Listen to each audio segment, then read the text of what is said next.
Greetings and bienvenue, Midnight Crew. Thank you for returning to this broadcast. And welcome to new viewers joining us for the first time. If you like a video, then feel free to subscribe.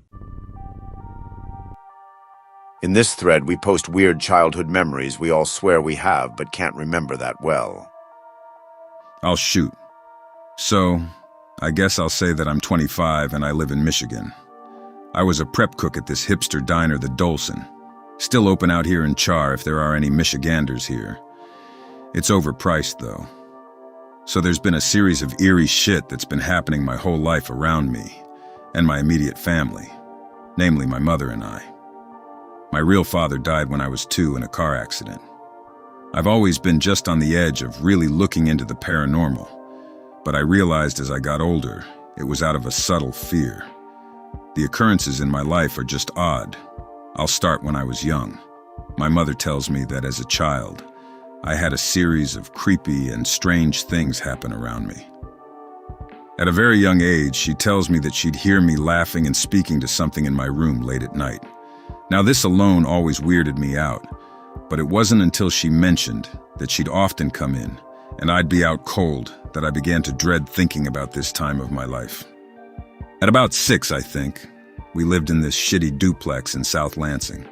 I remember having serious fear of bedwetting, because I'd done it once or twice, and was always scared of getting my ass beat if my mom found out.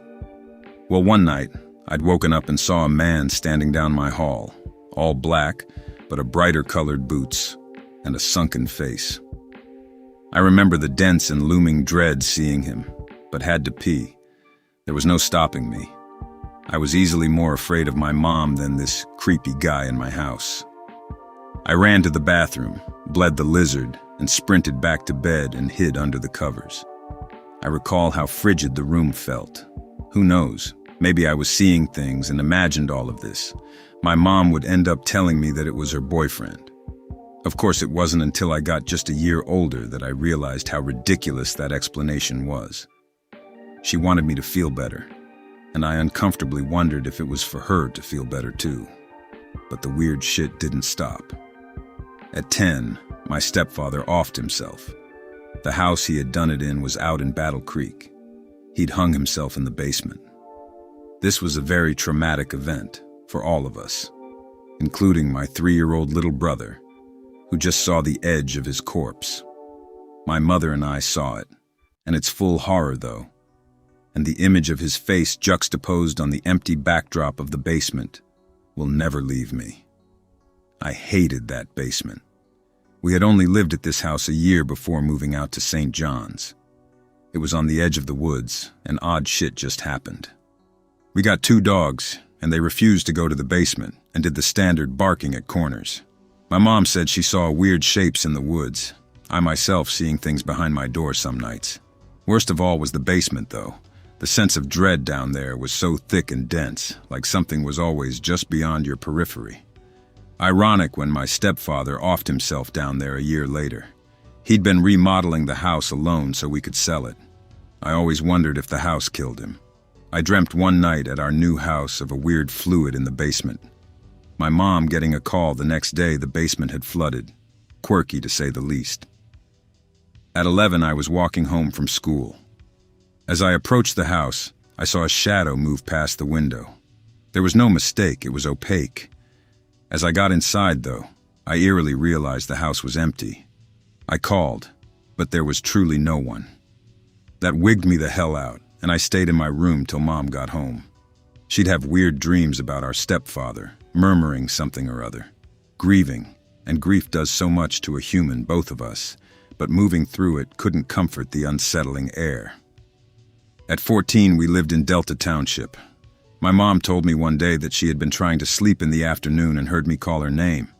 She called out, but realized I was still at school. Now this could be exhaustion, and I've heard similar stories from others too, but that creeped me out, especially because I started almost rhythmically waking up during the witching hour. But again, coincidence I hoped, despite being paranoid during these rude awakenings. Then she told me she heard a knock one time. A voice is one thing, but a knock on your bedroom door. Again, swallow and ignore. At 15, we lived in Grand Ledge. I began having nightmares of something in my room, invisible but always behind me, bringing an almost indescribably horrible dread to feel. Like Satan was just behind me at all times, no matter where I looked.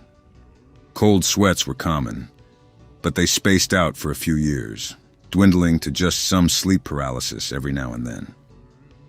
My mom was dreaming about a horse-headed thing crouching at the top of the stairs.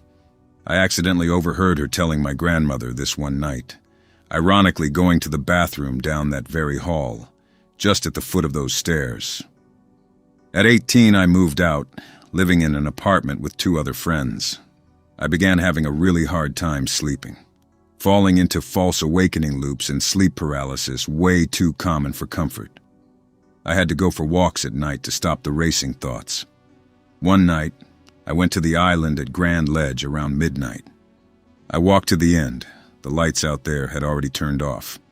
I admit, it was a bit spooky. I got to the end, and this dread began enveloping me. I pulled out my phone and turned on the flashlight. Nothing, of course, but standing there silently, I decided to take a few photos. I had Photoshop at home, and out of curiosity, wanted to tinker with them. Maybe I'd accidentally find something. This is the initial photo, turning around and facing Grand Ledge. Sorry for poor quality. I had to fish these off my old phone and could only take a pic of the screen. This is with the brightness up. See the path. Look at the path on the upper right. My interest was already piqued. This is with contrast maxed. There is a shadow figure, no doubt. Even stranger, about my height. The sky was cloudy and there was no moonlight. See the clouds and light pollution. It was there, clear as day. I nearly shit a brick factory. I sent it to my mom, and she told me to stay out of trouble. I tried to be rational about it, but this did kind of creep me out. Even weirder, a girl I know a few months later wanted to have me go see a psychic with her for support. Pseudo date. The psychic looks at me as we're leaving and says a darkness is following me. Look, maybe this is all a coincidence, a giant and eerie coincidence, but that was the final straw. At this point, I was almost certain there was something bad following either me or my family. I went home that night looking over my shoulder, my friend telling me I should get saged. Totally possible bullshit, and psychic could say that, but it was too fitting to sit easily. I remember briefly telling my mom and her saying something about me staying away from certain people. Fat lot of good advice like that was at that point.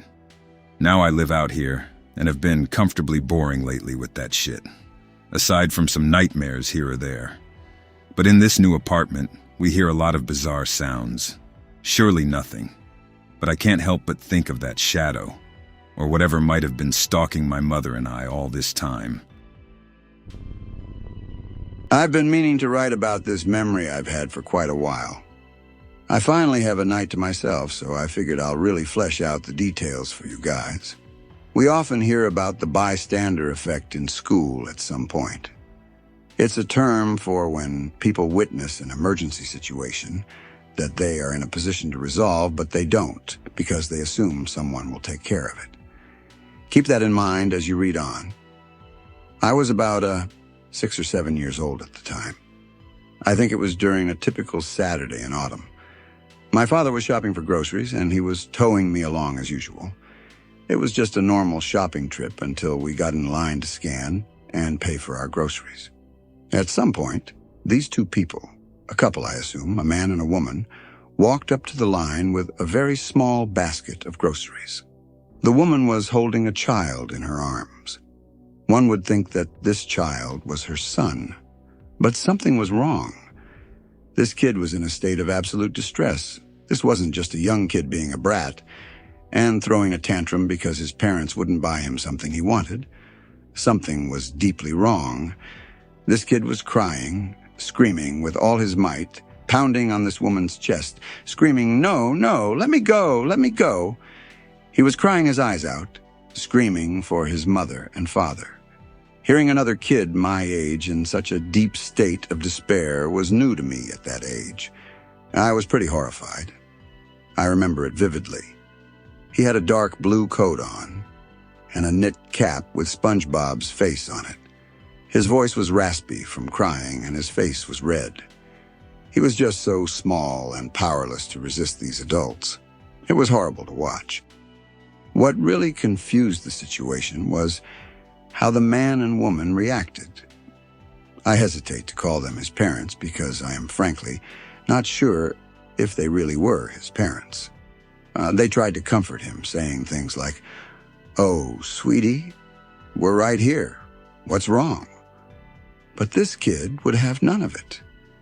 He was clearly old enough to know who his parents were, and based off the way he was struggling and fighting to get out of her grip, these people were not his parents. And this is where we get into the bystander effect. What really confuses the fuck out of me to this day was how everyone else in the store reacted, or rather how they didn't. Everyone just stared ahead, pretending not to notice. I saw some of the employees making uncomfortable glances in their direction, but nobody ever said anything. I looked to my father, and his face was just blank. It felt like I was the only person in the entire building who saw what was happening. How could all these adults, who always know what to do and when to speak up, just not do anything in a situation like this? Clearly something was wrong. The memory ends with me and my father just going home. I remember watching that couple leaving as well, with the child still thrashing and crying as they walked to their car. This has always been a fuzzy memory. I've asked my father about it recently, and he says he just doesn't remember it ever happening. However, it remains vivid in my mind. It makes me think about us humans and our psychology. It makes me wonder if we can really be so dismissive and unaware of our situation. Maybe it creeped me out just because I was a kid, and I thought it could just as easily happen to me. Reading this also reminded me of something I saw as a kid that I just completely blanked out until now. Be me. Be 7 years old. Lived in a quiet neighborhood but surrounded by bad areas. Have a family of junkies live across the street from me. I occasionally hung out with their son who was my age. We played vidya together, usual kid stuff. Should say they were not the kind of junkie family who were criminals, just poor addicts. His mom was super nice, but his dad always worked late, so I never really met him. Anyways, one day I was in his house playing vidya in the living room and his mom was in the kitchen. Hear the front door open pretty abruptly and rushed footsteps towards the kitchen. Hear a bit of shouting, but vidya was loud and walls were thick. Just thought of how parents argue all the time, whatever. The kitchen door flies open and what sounded like someone being dragged up the stairs, not like dead body getting dragged, like someone dragged against their will. Then one of the bedroom doors slammed shut. Decide to head home because listening to all this domestic violence was making me uncomfortable. As I leave the house, hear my friend's mom screaming, like that pure, unadulterated terror scream. Listen for a moment, but felt like eternity. Decide to hightail it home. Never told my family it happened. Felt like I should have because of that scream, but I didn't. I don't know why. Go to bed that night feeling guilty. Took me ages to fall asleep. Wake up next morning and get breakfast and my parents are acting real weird with me. Finish breakfast and my dad says he needs to talk to me. At this point, I had forgotten about the previous night's shenanigans and thought I was in trouble for not cleaning my room or some shit. Said he has to tell me this, because he would rather tell me. Then I hear it off someone on the street. He tells me my friend's mom had been killed last night by his dad because she wanted to leave him, get clean and take my friend somewhere away from him. Sudden, overwhelming feeling of dread, like I'm having a panic attack in my head right now. My parents think it's just me hearing about death for the first time is why I'm like this. No deaths had occurred in my family at this point. Look outside, and there's police cars all over my street. Terrified at this point, thinking I'll have to be questioned. Stay inside all day, awaiting the moment the police call, but they never do. Looking back, the police obviously didn't think to ask many people because it was just a junkie family killing each other, which wasn't out of the ordinary for the area. Friend got taken into child services, and I have not seen him since this happened. I'm 21 now, and I still feel guilty for this. Asked my dad only 2 years ago or so, how did he kill her? Dad told me he was beating her for basically the entire time they were together, but he never hit her face and was careful not to bruise her. He killed her by putting a mattress on her and beating her to death with a baseball bat. Apparently this was so no bruises got left on her, but with the news he was getting left, he must have gone extra hard on her. Shit's rough to think about, and I have never spoken about it outside me and my dad since it happened. Be 9 or 10. My older sister sold her house because she is a piece of shit. Me and my mom don't have anywhere to go. Mom says that we should live in Grandpa's house and take care of him until we sort things out. My grandpa is very sick with Alzheimer's, and he lives in his big house with nurses taking care of him. Grandpa agrees, and he let us stay in his old room. He can't go upstairs anymore. It's a comfy room with a large bed, a closet, and a bathroom. If you lay on the bed, the bathroom door is the first thing you see. We stayed there for about 2 weeks. I sleep with my mom in the same bed. One night I woke up in the middle of the night. I open my eyes and see a large shadow in the room, right in the corner. I think that is just a shadow of the window. The shadow takes the form of an obese man. I can see his large figure and arms. Then the shadow starts to walk very slowly to the bathroom door. The thing opened the door.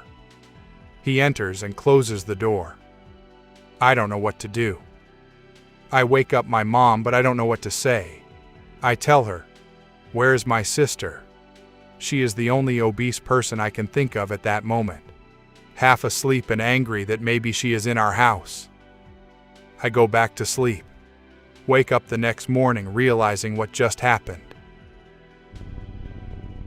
I lived in Maiden, North Carolina when I was a young child. We lived in a fairly rural part, still suburb, but lots of woods and open grassy spots and creeks around.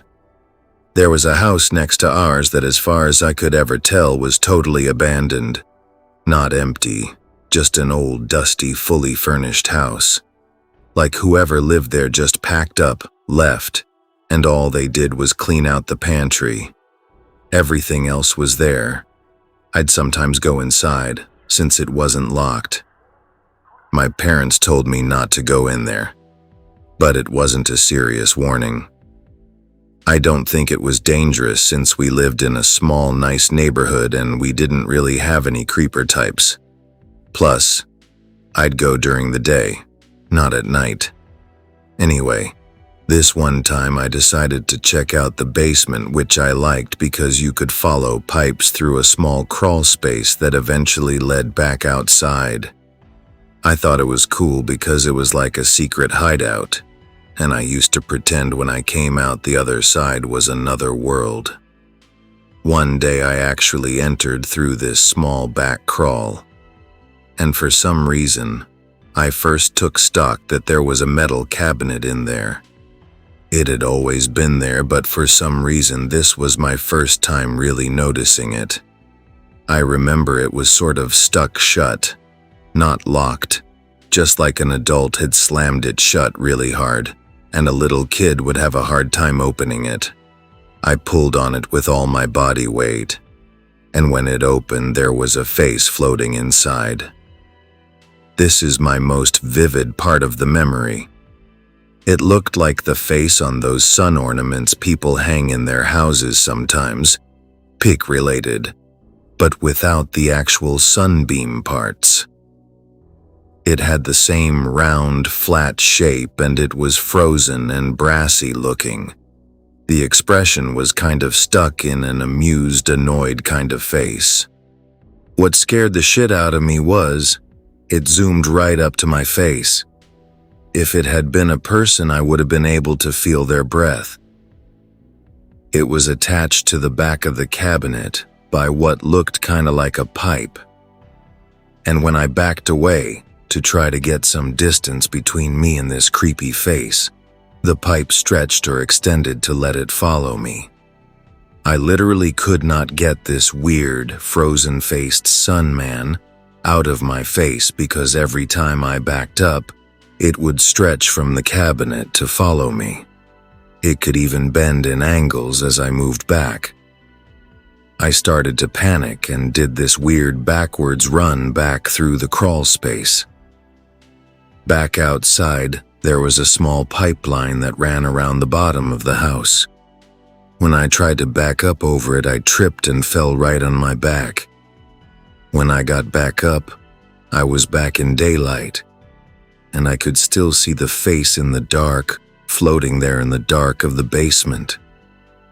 Right as I was about to book it back home, I could see it slowly floating back into the cabinet, and the face looked more sinister, like it was angry I got away. As soon as I got back home, my mother noticed I had a bump on the back of my head where I fell, so I knew this wasn't a dream or just my imagination. Never went back to that house.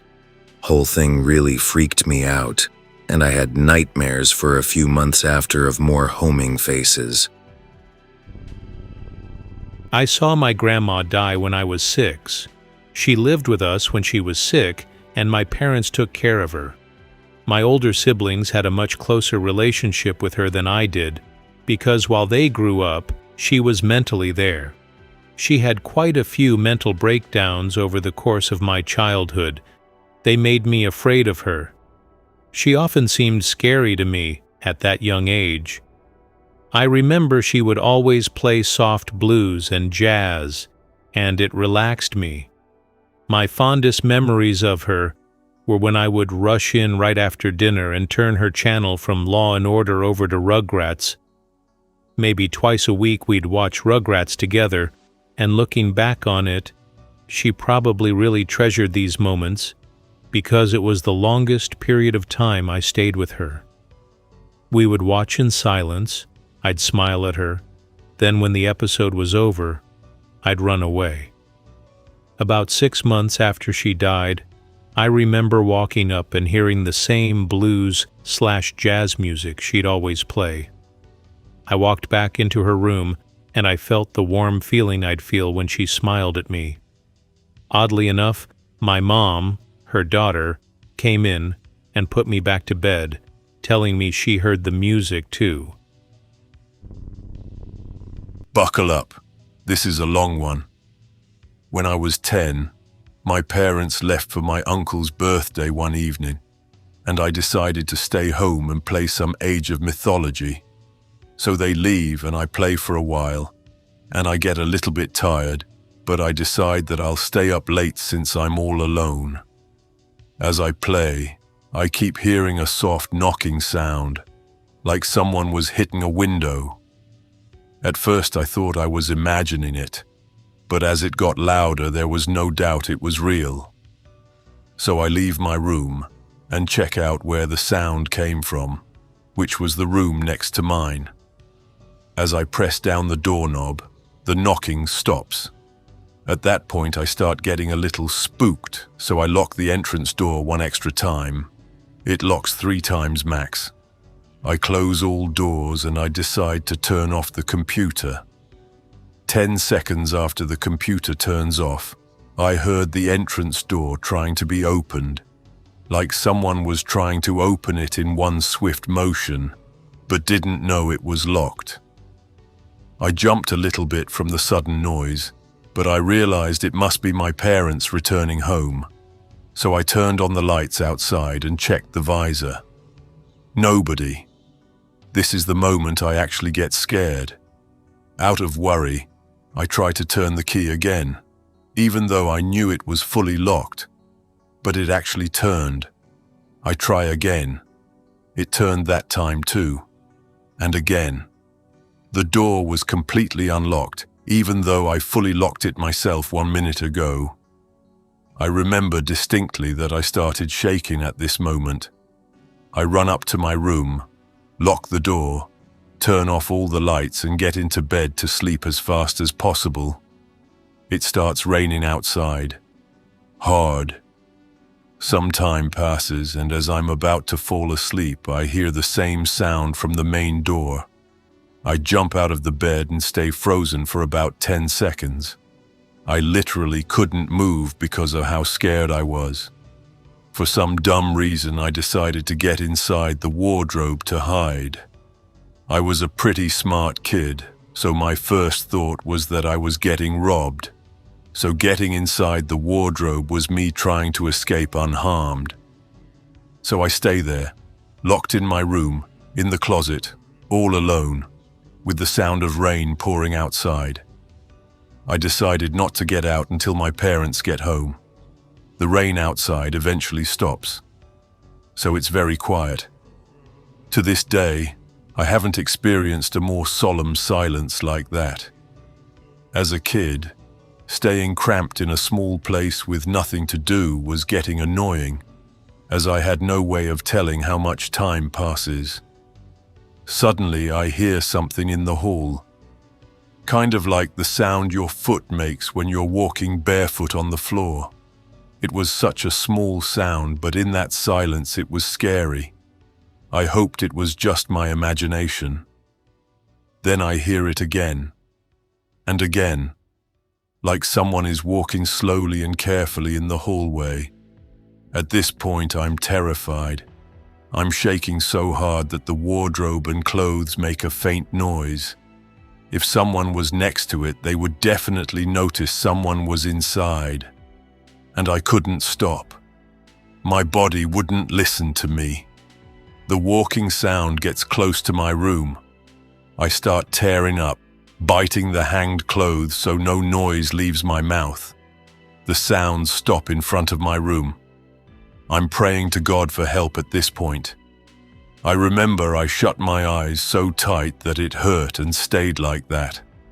I couldn't possibly fall asleep, open my eyes, or even move. I stayed curled up like that for what felt like eternity, until I heard the main door getting unlocked. I only opened my eyes after I heard my parents' voices. I wipe my tears and get out of my room, telling them that I was sleeping and that they woke me up. I didn't want to tell them what happened. I was just happy they came back. Unfortunately, they were tired, so they went straight to bed, telling me to go to sleep too. I didn't sleep the rest of that night. Even today, I still dream of staying in the wardrobe, crying and shaking in fear. I lived in England in a little village, but weird things would happen there. First of all, I had 2 UFO sightings. When I was 6, maybe 7 during the day, as I was playing at school. I looked up and saw a long cigar-shaped UFO cartwheeling over. It made no noise and flew low to the ground as it went out of sight over some tall trees. Second UFO. I was 8 and I couldn't sleep. I saw a scary movie and it just freaked me out. Look out of the window and I see a blue glowing thing like a deep sea creature. I think, what the heck is that? Get out of bed and take a look. It looked like an organic domed ship with tentacles coming out from underneath it. I rubbed my eyes thinking, this is a dream. Nope, I was awake. It didn't do anything apart from hover over some far off houses. Then I went back to bed. Sleep paralysis. So I have sleep paralysis, and I get it pretty often, like once a month. Now yeah, I get the normal thing, but when I was a young lad, I got some strange visitors. And heck, if someone has any idea over this, that would be great. So multiple times I would get visits from these strange purple glowing humanoids. I know they were friendly and kind, just one of those sleep paralysis things. And yeah, 4 of them would visit, and I think they were a family, a man, woman, daughter, young boy my age, and they would float by my bed, watching me and being comforting. The last time I saw them was on my birthday. In bed I woke up, see them. They're holding a purple box glowing like them, and I hear the woman say, "Happy birthday, here's a gift," as the daughter held it out to me. So if anyone has any ideas on what or who they are, that would be great. Pick related, it's them. When I was about 7, I used to hang out with the kid across the street, along with the other kids in the area. Sometimes in the evening or at night, we would play dark room, basically hide and go seek indoors with the windows covered and the lights off. Whoever was it waited outside the room and waited for the signal to come in. We played that often, then quit after one night. They had a single room upstairs that the staircase was in the same room that had a sheet as a door. One of the girls was hiding in the staircase, and she had suddenly started to scream as she ran back down. Lights were turned on. We all came out of hiding and followed her out of the room. She had claimed that she felt a chill pass through the right side of her body. The window upstairs was closed, and the person who was it was waiting for the signal. Another story comes from the house I lived in before moving to that area. My mom had a bird that would attack people that got too close to his cage. One night he kept doing that even though everyone was in the living room. That same night, the TV turned itself on with the remote being on the other side of the room, and nobody knowing how to set the timer to turn it on automatically. My brother had been messing around with some tarot cards earlier that night. I remembered him slapping one on my lunchbox and the card passed through it, like it was between it and the table, all in one motion. I was sleepwalking a lot as a child, and one thing happened very often to me. I woke up in one corner of my room in the darkness, not seeing anything, in a place that's not my bed. First time I experienced that, I was in full panic mode. I started to scream. My older brother stormed into my room and switched the light on to find me cowering in one corner of my room. But this was nothing for what to come. A few weeks later, it happened again. This time, knowing what was going on, I didn't panic. "Okay, Anon, you got this," I was thinking to myself. "Just touch the walls and find out where you are, which corner, and you can find the way to the light switch." So I started to touch the walls and got the corner. Phew, easy from now, don't have to scream and wake up, brother, again. Just follow the wall on the right and you hit the switch. Hey, what's that? It's another corner. What the fuck? So after a few inches with my hand on the wall, I hit a second corner, which was impossible. I checked all around me and there was no way out. I was trapped in walls with no way out. I spun 360 degrees around with my hand all the time, feeling walls around me. Panic the second time. Scream. Brother comes and he finds me sitting in the same corner as before, facing the empty room. The same room I before felt walls all around me. It happened a lot more times till I hit puberty.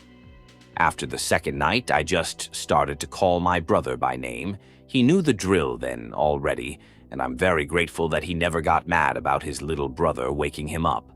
This was the scariest shit that happened to me and left a big impression to this day. I can't be in small or narrow rooms and places. It makes me very nervous. 6 to 10 years old. Wake up in the middle of the night. Look at the door. It's open. See a small boy child run across the doorway. All my siblings are girls. Climb down from the bunk bed and go look. See him standing at the doorway to my parents' bedroom. He looks exactly like me, He says he is my twin brother. He says my parents killed him when he was a baby. He says he is going in their room, and if he won't come back, I need to come help him. He might have said he wanted to kill my parents and needed me to help with that. Don't know, it was a long time ago. He rushes into the room. I wait outside my parents' room and nothing happens. I gather my courage and rush into the room. I don't see him. Parents sleeping in their beds. They had separate beds. Walk to my mom's bed and just stand next to it, staring at her sleeping. I didn't feel like myself. I felt possessed. I couldn't think, just stare. Don't know how much time passes, but it felt like only a few seconds. She wakes up, startled, and asks what I'm doing there. I say nothing. She asks if I had a nightmare. I say nothing. She takes me back to my bed. I know it wasn't a dream. Told this to a friend 20 years later. He tells me about twinless twins and vanishing twin syndrome. Freaked me out. Try to think more in my childhood or life that could point to a real lost twin. One thing is I don't like looking into mirrors. I also had a big emotional response when I saw my old baby picture. This was before I found out about twinless twins. When I was like 8 or 9 years old, I clearly remember having some sort of attacks. I used to lose control of my body and had a lot of hallucinations, or probably dreams, mostly related to being buried in random objects, like pillows and toys multiplying and surrounding me. Other times, there was one of those banks of fish or strange creatures all around my head and my body. And the most terrifying ones I remember are the ones where I felt that somehow I was inside of somebody else's mind. I know it sounds weird and it's hard to explain, but inside this mind, or head, or whatever, I felt somehow responsible for someone's death or destruction. Like when you are a kid and you break something that is really expensive or lose something irretrievable, and you are terrified by the consequences. I know it was not fever, because I clearly remember not being sick. The sickness situations I remember clearly. And also, I remember just waking up feeling okay and seeing everyone around me crying or frightened about my situation. My parents, my grandma, etc. Now I am an adult, and I guess that these attacks probably could be related with anxiety or some sort of explainable disorder. And the strange part is that despite of having all those vivid memories, when I asked my mother why she never took me to therapy, she doesn't remember anything about any attack, neither my grandma, my father, or my brother. Until now, it still bothers me. One day while I was finishing up a drawing I made, I went to go get some water. When I got up, I stopped where I stood. I started feeling sick, and then I got a bad headache. The next thing I know, I wake up on the floor in my own blood, coming from injuries I previously didn't have. The injuries I received likely came from me fainting, but the type of injuries I had seemed slightly unlikely for just falling over on a carpet floor in an open room. I have faint little flickers of images that go through my mind when I think about this, and I have no clue why. Ever since it happened, I have been having the same sort of incidents over and over, at least once each month. This started around 3 years ago. The images that appear in my thoughts when it's about to happen, or when I try to remember what happened, are in my nightmares. I've been to the doctor to try to get an explanation or theory of what was going on, but I don't have much info on the happenings for it to get a proper diagnosis. I wish I could find out what's going on, as I'd like to have something that could end these happenings. I hope that you enjoyed tonight's broadcast. If you enjoyed tonight's story, then please subscribe to the channel, as more Greentext will appear daily.